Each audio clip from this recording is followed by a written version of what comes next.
Now, I know you had a sustainable business conference just last week.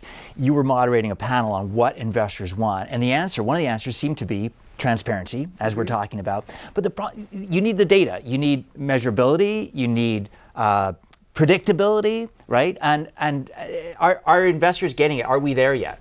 Well, I think sort of with everything, you're never quite going to be there, but you get some information. And what we saw out of that panel is some investors are able to find valuable information from what's available. And obviously, the more data that's available, the better for everyone. Okay, well, as we're on it, I wanted to ask you about, after all, we're here in Bloomberg. And a huge milestone in this whole area of sustainability was when Bloomberg introduced their ESG product in 2009.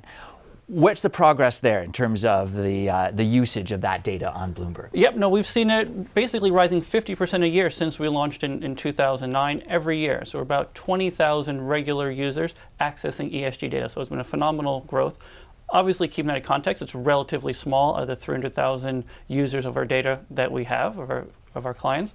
But clearly that's something that's continuing to grow. And I think as investors become more aware of it, they're looking to find additional information from that data.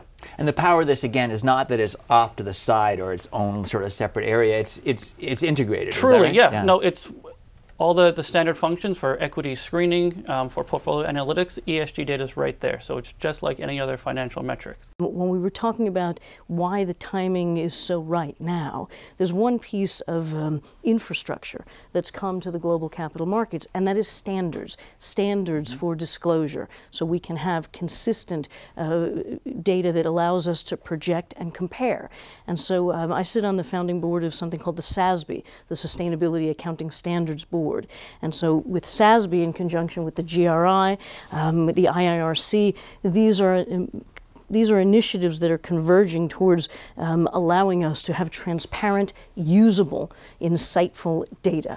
And so the quality of that data is going to continue to rise, and the best companies are going to raise the bar for the kind of data we have as investors. And again, it's so appropriate that we're here in Bloomberg. Michael Bloomberg, chair of SASB, right? And Bloomberg, the first company to produce a SASB-based report, right? So this is all coming together right under this roof.